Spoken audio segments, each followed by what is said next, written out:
What's up, guys? It is Nicholas, and today, as you can see flashing behind me, I have a very interesting product that some of you are going to love and some of you are going to hate. It is, of course, an RGB product from Corsair. Who else would it be from?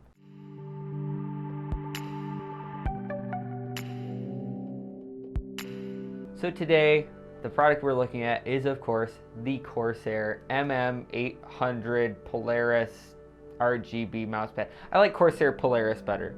It's really catchy, well, catchier than the MM800. So when I picked this mousepad up a couple days ago, and I didn't pick it up for me, just to be clear, I personally like my soft mousepad, my oversized mousepad, and it was a lot cheaper too.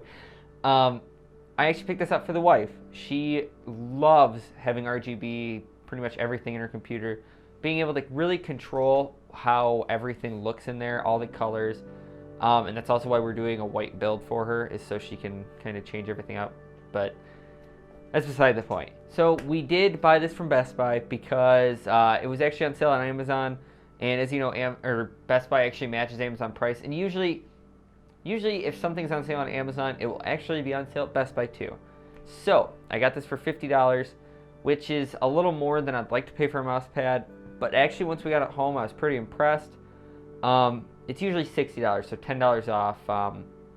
Not terrible, not awesome, but not bad. This is a hard surface mouse pad. I need to state that because I've never used a hard surface mouse pad. Obviously this isn't mine, like I've said, but having used it a little bit for this review, it's not bad. There is quite a bit of texture to it. That's what I was worried about. It's kind of like it's just textured enough because I was like, is that going to bother my wrist when I use it? It doesn't. I'm surprised by that because usually that kind of thing really bugs me and kind of throws me off. Obviously, the big features about this mouse pad are, one, it is a hard mouse pad. Yeah, like I just told you guys. Second big thing is, obviously, it's RGB. We'll take a look at the actual, like, the Q software with it in just a minute, but I want to talk about the physical specs, I guess. There's not really specs with this, but the other big thing is there's a USB pass-through. This is one of the big things I like with a lot of the Corsair peripherals, like the keyboard. Obviously, the K70 Lux does have a pass-through, and so does this. That makes it easy to either plug your mouse into it, or I guess you could use it for a USB hub too, to be able to plug in flash drives, that kind of thing. I don't know why you would want to do that, but you could. The dimensions of the mouse pad are about 13, it's almost 14 inches by just a little over 10 inches. So it's a very good sized mouse pad. Obviously, like I've said, I love oversized mouse pads. If I was going to use a hard mouse pad, this would be it. It's just big enough where it's taking up enough of your desk space where you can, lower sensitivity, but it's also not taking up so much that your keyboard's sitting on top of it, kind of half on it and that kind of thing. That's why I went for an oversized mouse pad at my desk, is because I liked the fact that everything went on the mouse pad. There's nothing, half of it isn't sitting underneath the keyboard and it looks crappy, and yeah. Oh, and the other thing is, I was wondering how they would kind of keep the mouse pad from slipping around. I know on obviously traditional mouse pads, it does have like that non-skid material underneath. That kind of keeps it from sliding around when there's weight on top of it. This actually has like a rubber grip on the bottom. It's really weird feeling, I should say that. It's almost like a silicone mat. Definitely works. I was a little bit skeptical at first with how light the mouse. I mean, it's not light, but I didn't think it would stay still as well as it does. So that was impressive. I will give them props for that. And as with all Corsair products, you can see their logo right down in the bottom corner. Personally, I actually like the Corsair logo. It's very simple. It's very sleek. I'll say it like that because it's not like a epic logo or anything, but it is nice and simple, and I like that they kept it simple. So overall, I would say the design of this mouse pad is very, very nice. Not too gamerish, but I don't want to say cool enough.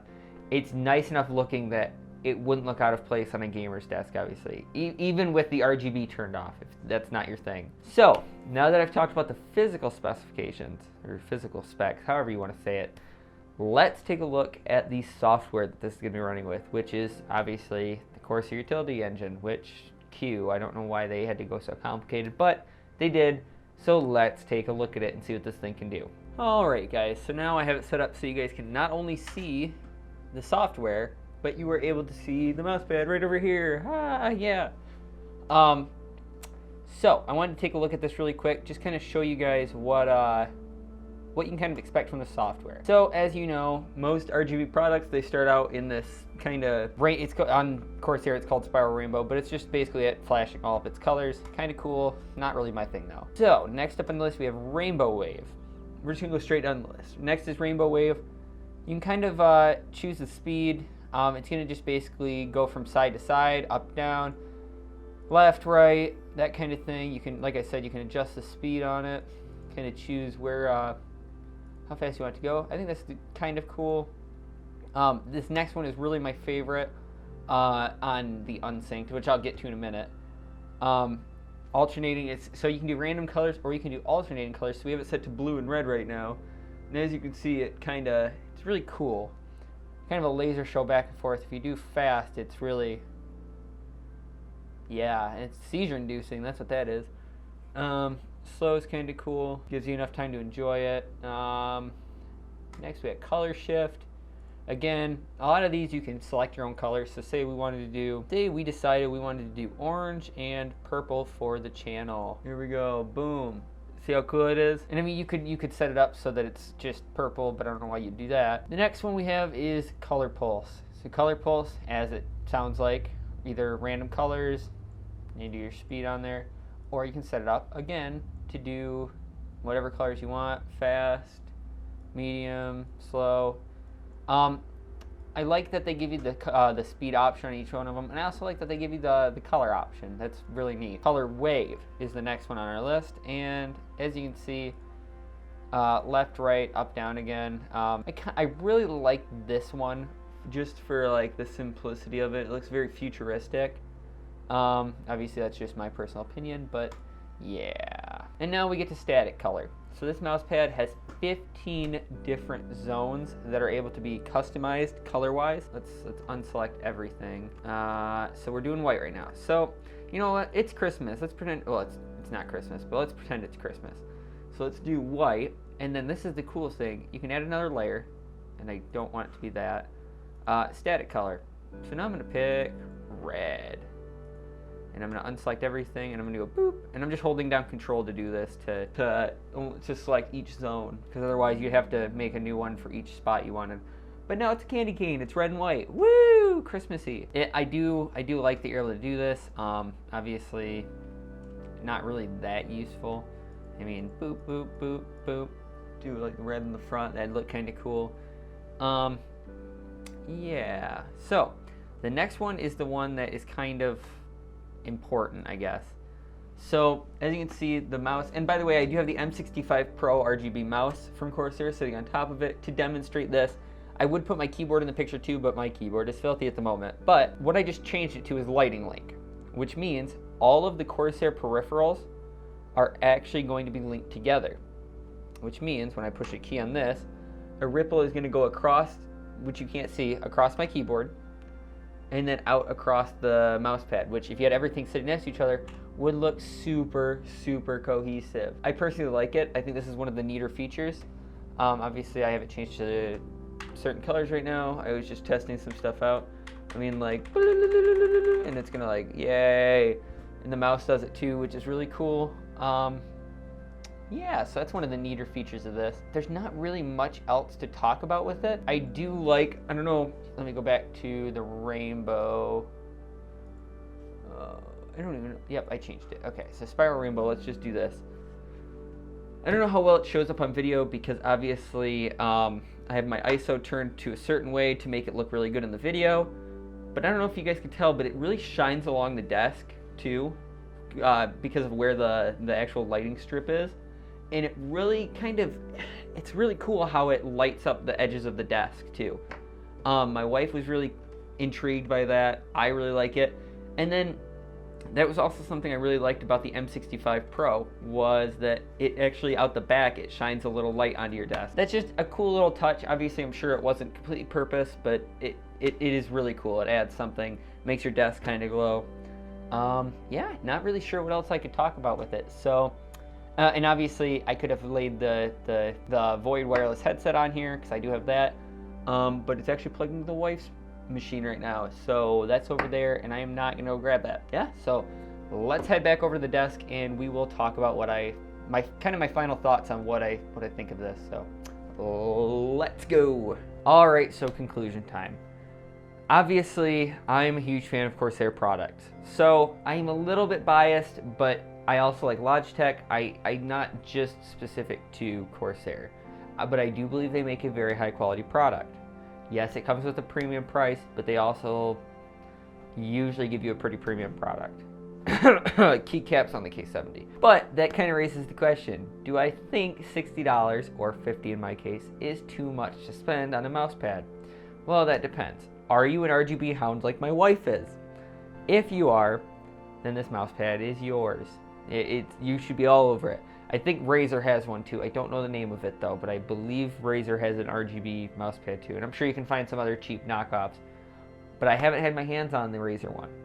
I do know that this one feels very, very high quality. It feels very sturdy.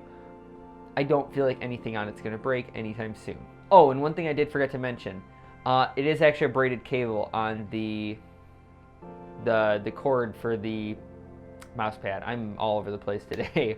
So my answer for that is kind of the same as with the H100i V2. Yes, it is worth it if looks are what you're going for. If you have money to spend, I don't feel like there's another mousepad that is going to look as nice as this does and let you kind of customize what colors it's showing off. That being said, $60 is very expensive. I mean, that's the price of a game. That's the price of a good mouse, which this is what goes under a mouse. There's a lot of stuff you could buy for $60. So with every kind of product review, yes, I do recommend the product. It is a very, very good product, but price is kind of relative to everybody. $60 to me might be a month worth of mowing lawns for you versus someone who only has money on their birthday because they're only 13. So I guess take it like that. Yes, it is a great product. Yes, it is an awesome feeling product. Yes, I do feel like it's going to hold up to my wife's daily use of surfing the web and editing videos, but it might not be worth the $60 to everybody. So that's all I'm going to say about that. So if everything went right, this video, it should say you're watching in 4K right now.